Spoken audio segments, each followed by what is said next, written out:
Assalamualaikum, perkenalkan nama saya Kamilatul Mutmainnah dari Prodi Hukum Ekonomi Syariah B Angkatan 22. Di sini saya akan membahas dan menganalisis salah satu isu penting dalam dunia hukum, yaitu tentang kasus pelanggaran hak cipta.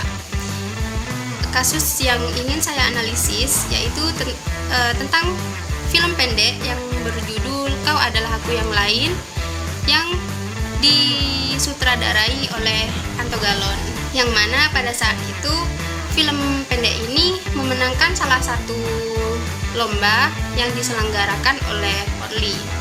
Film ini viral karena pesan toleransinya yang sangat kuat.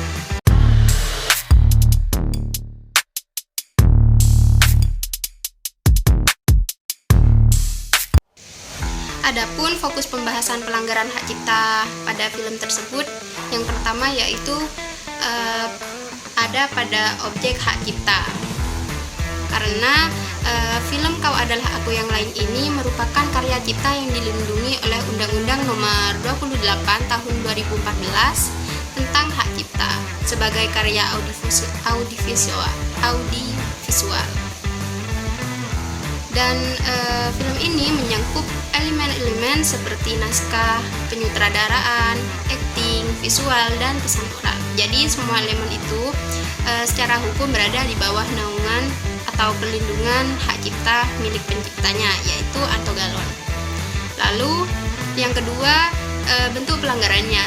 Jadi setelah film ini viral, banyak media dan individu yang melakukan pelanggaran hak cipta, di mana pelanggarannya itu berupa yang pertama menyebarluaskan filmnya tanpa izin, lalu mengunggah ulang di platform seperti YouTube dengan niat komersial, lalu tidak mencantumkan kredit atau pengakuan terhadap film asli, dan setelah itu mereka mengeklaim bahwa karya tersebut miliknya sendiri, baik secara langsung maupun tidak langsung. Jadi tindakan itu merupakan pelanggaran hak moral dan hak ekonomi yang dimiliki oleh pencipta.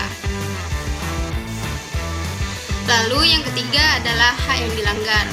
Hak yang dilanggar di sini ada dua. Yang pertama yaitu hak moral, lalu yang kedua hak ekonomi. Yang dimana hak moral itu merupakan hak pencipta untuk dicantumkan namanya dan menjaga keutuhan karyanya. Jadi dalam kasus ini itu banyak media dan akun yang mengunggah tanpa menyebut nama Anto Galon. Sedangkan hak ekonominya, mereka itu hak untuk mendapatkan manfaat ekonomi dan dari penggunaan karya.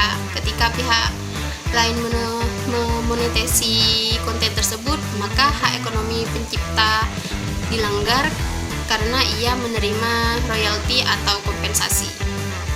Lalu yang keempat, upaya penyelesaiannya. Jadi pada waktu itu Anto Galon tidak menempuh jalur hukum, namun melakukan pendekatan non litigasi. Yang mana yang pertama, Anto Galon itu menyuarakan keberatannya melalui media sosial. Lalu yang kedua, menyadarkan publik tentang pentingnya menghargai karya kreatif. Lalu yang terakhir, mendapat dukungan dari netizen dan komunitas kreatif.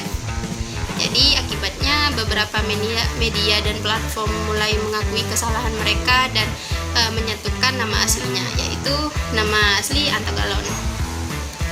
Yang kelima, implikasi hukum dan etikanya. Jadi secara hukum, tindakan penggunaan tanpa izin melanggar undang-undang hak cipta itu dan bisa dikenakan sanksi perdata maupun sanksi pidana. Secara etika, tindakan tersebut menunjukkan kurangnya penghargaan terhadap hasil karya orang lain dan bisa merusak reputasi pelaku. Jadi kesimpulan dari analisis yang saya jelaskan adalah kasus ini menjadi contoh nyata bagi semuanya bahwa meskipun teknologi memudahkan penyebaran karya, penggunaan tanpa izin tetaplah pelanggaran. Karena kasus ini mengingatkan pentingnya menghormati hak cipta, baik untuk menghargai pencipta maupun demi mendorong pertumbuhan industri kreatif yang sehat dan adil. Sekian dari saya. Kurang lebihnya saya mohon maaf.